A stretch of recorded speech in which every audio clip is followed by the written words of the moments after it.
A, B, C, D, E, F, G.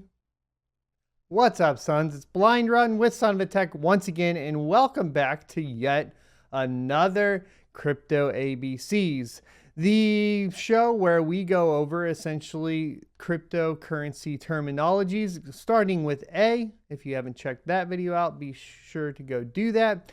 And of course, today, going with the letter B. We'll get into it right after a word from our sponsor. Today's sponsor is CDK Deals. Do you have that pesky Activate Windows watermark on your desktop? Want to get rid of it? Check out CDK Deals to purchase a Windows 10 key for up to 35% off. To activate, it's as simple as clicking the link in the description. Once on the web page, click Buy Now, then sign up for an account. Once you've signed up, type in promo code SOT35 for 35% off and click Submit Order. From here, you can pay with FastPay, PayPal, credit card, etc. Once you have completed your purchase, the key will be located in My Purchased Orders under your account. Click View Keys and Codes, click Get the Key, then copy the code. Search in Cortana for activation settings, click on Change Product Key, use Ctrl+V to paste the key into the box and click Next.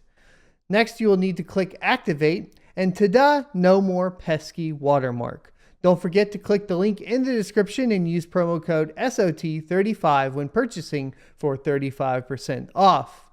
One quick note is that this is a one-time use key, as it is an OEM key. Thanks for supporting the channel by supporting our sponsors. Welcome back. So, if you guys are here to learn about cryptocurrency, I figure it is good to have a resource for you guys to check out cryptocurrency terminology. Now, I am getting a majority of the terminology from finder.com, which is using the cryptocurrency glossary, which is linked down in the description below. That being said, the first term today is bag. If you have a large quantity of units in a certain cryptocurrency, you'd have a bag of them. So if somebody's like, I'm worried about my bags, or my bags are doing good, then that just means their large sums of cryptocurrency are doing good or bad. Bear or bearish. If the price of a cryptocurrency has a negative price movement, it could technically be that some people do call sideways movement as well bear, but in general that means that the market is going down.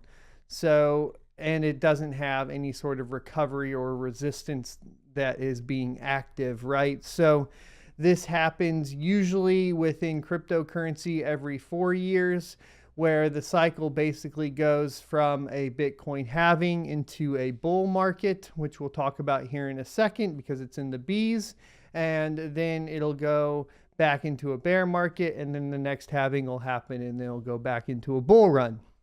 A bear trap is a trick played by a group of traders aimed at manipulating the price of a cryptocurrency. The bear trap is set by this group all selling their cryptocurrency at the same time, which bluffs the market into thinking there is a drop incoming.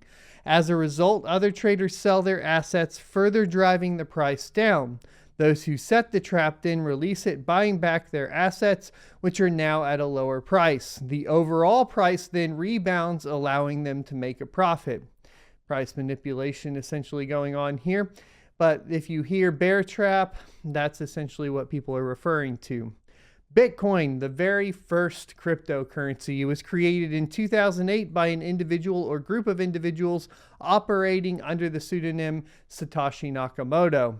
It was intended to be a peer-to-peer decentralized electronic cash system. There's a lot of other things in there, such as trustless and so on, that could be added. Definitely go read the Bitcoin white paper if you have not yet at this point. Block. The blockchain is made up of blocks. Each block holds a historical database of all cryptocurrency transactions made until the block is full. It's a permanent record, like a bag of data, that can be opened and viewed at any time. Block Explorer, an online tool for exploring the blockchain of a cryptocurrency, where you can watch and follow live all the transactions happening on the blockchain. Block explorers can serve as blockchain analysis and provide information such as total network hash rate, coin supply, transaction growth, etc. Block height refers to the number of blocks connected in the blockchain. For example, height 0 would be the very first block, which is also called the Genesis block, and that will be defined later again in the G's. Block reward is a form of incentive for the miner, or stakers in the case of proof of stake, who successfully calculates the hash verification in a block. Verification of transactions on the blockchain generates new coins in the process most of the time, by the way, not every time, but of course this is with block rewards. So there are some caveats there, and the miner is rewarded with a portion of these. So one of the things to note with block rewards is technically once new coins have stopped being minted, like in the case of Bitcoin, when the supply is capped, the block reward will only contain the fees of the transactions that the users are paying.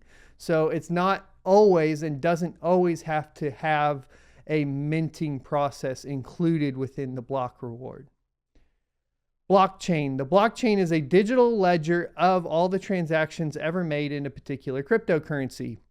It's comprised of individual blocks that are chained to each other through a cryptographic signature. Each time a block's capacity is reached, a new block is added to the chain.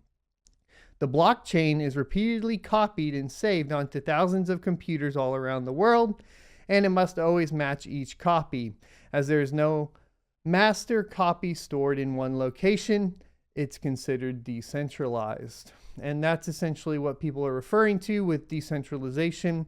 Typically, like you'll have like, if people are requesting more nodes, it's because they want to have more copies of this in other places. And that's essentially what the blockchain is. If you have more questions, let me know down below. You could do an entire video just on blockchain, obviously. But for sake of brevity, we're going to continue with the B's. BTFD is an acronym for buy the f***ing dip. And that just means basically get in there if you see like a bear trap, right? Or it's a bear market, buy that bear dip, right? Buy that dip, and then the idea is hopefully it will go up in price and then you can sell when it's high. That's pretty much it. That's the idea. And that could also go back to aping it or whatever, which was in the A's. Bull and bullish is if the cryptocurrency has a positive price movement. Typically, this also surrounds some sort of emotional state of the population where they are positive and have a good outlook on cryptocurrency, meaning that they are going to purchase more of it. And we have talked about the differences between bull and bear and their origins previously, so go check out that video if you want more detail on bulls and bears specifically. Burned is if a coin in any particular cryptocurrency has been made unspendable, it is said to be burned. Now, there's a couple different ways of burning cryptocurrency, right? So in the case of automatic liquidity pools, what they've done is lock up a liquidity pool, and whenever you purchase a cryptocurrency, they burn a portion of it. But it's actually just getting added to a liquidity pool, so it still counts towards the total supply. This is a little different than, like, say, something like EIP 1559, where they are going to burn a portion of the block reward fees, or the fee portion of the block reward on Ethereum, here coming up in the end of July, mid-August, and that will be gone forever, being removed from the total supply completely. So there are different ways that burning happens, and that clarification is important depending on which cryptocurrency you're talking about, right? Like Ethereum, which is also a coin, so that can be a little confusing compared to something like a token like SafeMoon, which is automated liquidity pools, which we have also talked about. You should check out our video covering Bonfire cryptocurrency and the kind of potential problems that that presents, being that they control the liquidity pools. And by they, I mean the devs. Okie doke. So we already talked about BTFD.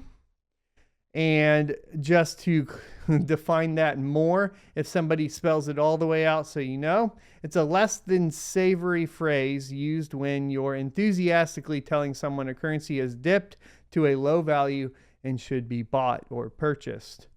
And then finally, we have buy wall. When a large limit order has been placed to buy when a cryptocurrency reaches a certain value, then that is a buy wall. This can prevent a cryptocurrency from falling below that value, as demand will likely outstrip supply when the order is executed. Now, another thing that people will kind of refer to this as is like, there's too many buy walls at this level, therefore there's resistance, right? And that resistance level is kind of that buy wall, meaning there's so much being sold at that price that it's going to take a while before it just gets stripped out and starts going back up again. I hope you found this video helpful. Be sure to leave a like, comment, subscribe, because that helps the channel out. Hit the notification bell as well so you're notified when new content is up. As predicted previously, if I don't talk about Ethereum, these videos don't get near as many views. Now, I am aware of the sentiment in the comment section below about this particular series, saying I'm low on content ideas, etc. And fair enough. I am in the middle of moving. It takes a lot of time and money and just resources to actually execute moving not only your family, but a full mining farm. And so I have to have some ideas that I can fill out and make sure that I'm still providing valuable content to y'all. And one of the ideas was, hey, I don't know all the crypto terminology. Could you define those? And I was like, that's a great idea for a series. We can knock that out while I don't have my test bench up. But don't worry, test benches are coming. More testing and how-tos will be coming to the channel.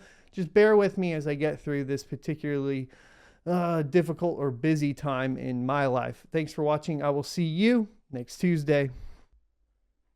If you enjoyed this content, you can watch more by clicking this playlist up here, or go ahead and subscribe.